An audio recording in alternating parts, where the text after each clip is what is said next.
श्रीकृष्णाय परब्रह्मणे नमः। श्रीमद्भगवद्गीता ध्यानश्लोकाः। नमोऽस्तु ते व्यासविशालबुद्धे पुल्लारविन्दायतपत्रनेत्र येन त्वया भारततैलपूर्णः प्रज्वालितो ज्ञानमयप्रदीपः प्रपन्नपारिजाताय स्तोत्रवेत्रैकपाणये ज्ञानमुद्राय कृष्णाय गीतामृतदुहे नमः। सर्वोपनिषदो गावो दोक्ता गोपालनन्दनः पार्थो वत्सत्सुधीर्भोक्ता दुक्तं गीतामृतं महत्। वसुदेवसुतं देवं कंसचाणूरमर्दनं देवकी परमानन्दं कृष्णं वन्दे जगद्गुरुम्। அடுத்தது 7வது ஸ்லோகம். ஏதாம் விபூதிம் யோகம் ச மம யோ வேத்தி தத்வதः சோவிகம்பேன யோகேன யுஜ்யதே நாத்ர சம்சயः. ஏதாம் விபூதிம் யோகம் ச மம யோ வேத்தி தத்வதः சோவிகம்பேன யோகேன யுஜ்யதே நாத்ர சம்சயः. இந்த ஸ்லோகத்தில் பெருமாள் என்ன சொல்கிறாருன்னு கேட்டால், யார் என்னுடைய யஹா மம ஏதாம் விபூதிம், இத்தனை பெருமை சொன்னார் இல்லையா, தான் எங்கெல்லாம் இருக்கார், அப்புறம் தபஹா தானம் சப்தய மகர்ஷிஹி சப்தபூர்வே அப்படின்லாம் சொன்னார்ல, அதெல்லாத்தையும் இந்த பெருமையெல்லாம் யார் தெரிஞ்சுன்னு இருக்கானோ, யோகசக்தியையும் எவன் என்னுடைய இந்த பெருமையையும் யோகம் ச யோகசக்தியையும் தத்துவதாக உள்ளபடி அறிந்து கொள்கிறானோ, உள்ளது உள்ளவாறு அறிந்து கொள்கிறானோ, வேத்தி சஹா அவன் அவிகம்பேன யோகேன, அதாவது மாறுதலற்ற அசைவற்ற ஒரு யோகத்தை யோகேன யோகத்துடன் கூடிய ஒரு பலன் யோகத்துடன் கூடியவனாகிறான், அதோடு சேர்ந்தவனாக இருக்கான். எல்லாமே அவனுக்கு நல்லபடியாக வருது, மனம் ஒருமுகப்படுத்தி நிற்கிறது. அதே மாதிரி ஒருமுகப்படுத்தி நின்றவுடனே அதில் இருக்கிற எல்லா செய்தியும் அவனால் ஒன்று சேர்த்து அனுபவிக்க முடியுது. அப்படின்னா மனம் ஒருமுகப்படுவதற்கு பெருமாளுடைய எல்லா விதமான சிறப்பு, அவருடைய எல்லா பெருமையும் எல்லா விபூதியும் அது அத்தனையும் தெரிந்து கொண்டிருக்க வேண்டும். இதில் ந அத்திர சம்சயா, ஒரு விதமான சந்தேகமும் இல்லை அப்படின்னு சொல்கிறார். என்னெல்லாம் தெரிஞ்சுக்கணும் அதில்ன்னு சொன்னால், பிரம்மாவோட பகலில் இத்தனை கல்பத்தில் 14 ஒரு கல்பத்துக்கு 14 மனு இருப்பார். அப்புறம் பெருமாளோட அந்த ஒரு மன்வந்திரத்துலேயும் ஒரு மனு இருப்பார். அந்த மனு தேவர்கள், மனு புத்திரர்கள், இந்திரன், ரிஷி எல்லாரும் பகவானுடைய அம்சாவதாரம் தான் என எல்லா விதத்துலையும் 6 விதமான இடத்துல பகவான் அப்படின்னு சொன்னால் என்ன இருக்கும், 6 விதமான குணங்களை அடைக்கிறவர். இதில் தான் ஒரு பாசுரங்களை நம்ம என்ன பண்ணிக்கலாம், நிறைய விதத்தில் பார்த்து புரிஞ்சிக்க முடியும். அதில் நம்மாழ்வார் நிறைய சொல்லியிருக்கார், பெருமாள் எங்கெல்லாம் இருப்பார், எதெல்லாம் அவருக்கு சேர்ந்தது அப்படின்னு சொன்னால், அதில் ஒரு பாசுரம் சொல்கிறார், இவையும் அவையும் அவையும் இவரும் அவரும் அவரும் எவையும் எவரும் தன்னுள்ளே ஆகியும் ஆக்கியும் காக்கும். இந்த 2 வார்த்தை இருக்க, ஆகியும் ஆக்கியும் காக்கும் அவையுள் தனிமுதலெம்மான் கண்ணபிரான் என்னமுதம் சோயின் திருவின் மணாளன் என்னுடைய சூழலு நானே. ஆகியும் ஆக்கியும் காக்கும், எதாக இருந்தாலும் எதை பார்த்தாலும் எல்லாத்துக்குள்ளேயும் அதுவாகவே அவன் ஆகிவிடுவான், அதுவும் அவனேதான். அதை உற்பத்தி பண்ணினது யார், அதுவும் பெருமாள் தான். அதை எல்லாத்தையும் காப்பாற்றுறது யார், இந்த உலகத்தில் இருக்கிற இத்தனை ஜீவராசிகளையும் பண்ணிட்டா அது உற்பத்தி பண்ணியாச்சு, வளர்த்தாச்சு, எல்லாம் ஆகியும் ஆக்கியும் காக்கும் அவர் யாருன்னா அவையுள் தனிமுதலெம்மான் கண்ணபிரான் என் அமுதம்.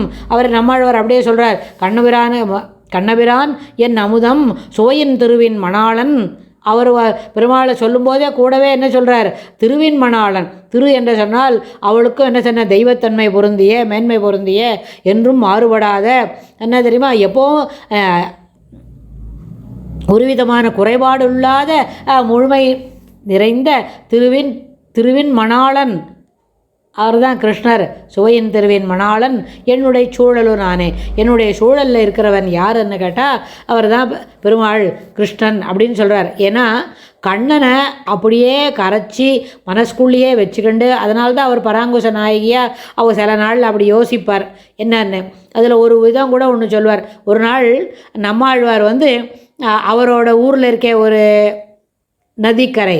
அந்த நதிக்கரைக்கு போய் ரொம்ப உள்ளேயே உட்காந்து எப்போ பார்த்தாலும் கிருஷ்ணா கிருஷ்ணா வந்து கூப்பிட மாட்டியா, பார்த்துன்னு போக மாட்டியா, ஒரு நாளைக்கான வரமாட்டியா, உனக்கு நான் அனுகிரகம் பண்ண மாட்டேன் அப்படின்னு என்கிட்ட வந்து சொல்லிட்டு போயேன், நான் அப்படியே அதுக்கு நடுவில் ஒரு தடவை உன்னை பார்த்துருவேனே அப்படின்லாம் ரொம்ப வருத்தப்பட்டுட்டே இருக்கார். அப்போ ஒரு சமயம் என்ன பண்ணுறார், அவள் ஊர் அந்த நதிக்கரையில் போய் நிற்கிறார். அங்கே நிறுத்த உடனே அங்கே போனால் அங்கேயும் உட்காந்து ஸ்லோகம் சொல்லலாம், கிருஷ்ணரை பற்றியே யோசிச்சுட்டு இருக்கலாம் அப்படின்னு. அங்கே போனால் அங்கே ஒரு கொக்கு ஒரு ஒத்த காலில் நின்றுக்கிண்டு அந்த தாமிரபரணி நதியில் மீன் கிடைக்குமான்னு பார்த்துட்டு இருக்குது. அவருக்கு பார்த்த உடனே தன்னாட்டம் தான் இந்த கொக்கு ரொம்ப வருத்தப்படுறது போல இருக்கு, கிருஷ்ணரை பார்க்கணும்னு நினச்சிக்கிண்டு ஒத்த காலில் நின்று தண்ணியை குஞ்சு பார்த்துட்டுருக்கு அப்படின்னு தன்னுடைய மனப்பான்மையில் அந்த என்ன பண்ணுறாரு, அந்த கொக்கையும் அதில் பாவித்து அதையே ஒத்த காலில் நின்றுட்டுருக்குது, இதுக்கு தான் நின்றுட்டுருக்கு போல இருக்கு அப்படின்னு நினச்சிக்கிறார். சரி, இப்படி ஒரு மனப்பான்மையில் இருக்கார், ரொம்ப வருத்தப்படுறார். அவங்க மன்ன தெரியுமா, நதி தீரத்தில் கொஞ்ச நாள் இருந்து அப்படியே வெளிக்காற்றில் இருந்து மனசை என்ன பண்ணிக்கலாம், சுகப்படுத்திக்கலாம் அப்படின்ட்டு வந்தால் இங்கேயும் வந்தால் இதுவே அவரோட மனசில் நிற்கிறது அப்படின்னே மறுபடியும் மண்ணில் நடந்து அவர் இருக்கிற இடத்துக்கே வந்தால் அங்கே வந்து பெருமாளுக்கு விளக்கேற்றணும்னு சாயங்காலமாக ஒரு விளக்கேற்றி வச்சுட்டு போயிருக்கார். அங்கே வந்து அந்த விளக்கை தொட்டால் அது ரொம்ப சுடுறது. எப்போவுமே விளக்கேற்றி வச்சா கீழே இருக்கிறது சுடத்தானே செய்யும், அடி விளக்க தொட்டாக்க அவருக்கான அந்த சமயத்தில் கிருஷ்ணரோட யோசனையே, அந்த நினைவுகள், அந்த எண்ண ஓட்டங்கள் அதுவே மேலோங்கி நிற்கிறது. அதனால் என்ன பண்ணுறார், இந்த விளக்கு கூட பெருமாளை பார்க்கணுன்னு ரொம்ப ஆசை வந்துருத்தா, அதனால தான் இப்படி சுட்டு போகிறதா அப்படின்னு நினச்சிக்கிறார்.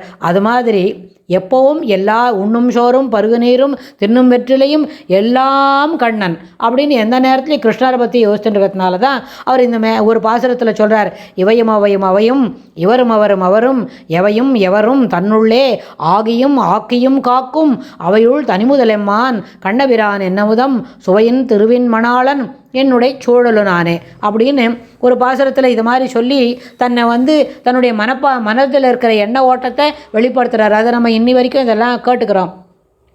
ஆனால் பெருமாளே என்ன சொல்கிறார், எல்லாவற்றிலும் இருக்கிற என்னுடைய விபுத்தன்மையை, என்னுடைய பெருமையை யார் உள்ளபடி அறிகிறானோ அவனுக்கு இதில் என்ன யோகத்துடன் கூடியவனாகிறான், இதில் ஒரு சந்தேகமும் இல்லை அப்படின்னு சொல்கிறார். அதனால் நம்ம நேயர்கள் எல்லாரும் இந்த மேலே சொன்ன பாசுரத்தை ஒருத்தரும் ஒரு தடவை தினம் பார்த்து படிச்சுட்டே வந்தால் இந்த மனசில் இருக்கிற கிளேசங்கள், மனசில் இருக்கிற என்ன வியாகுலங்கள் எல்லாம் தெளிவாகும். மனம் தெளிவாச்சுன்னா எண்ண ஓட்டங்கள் தெளிவாகும்.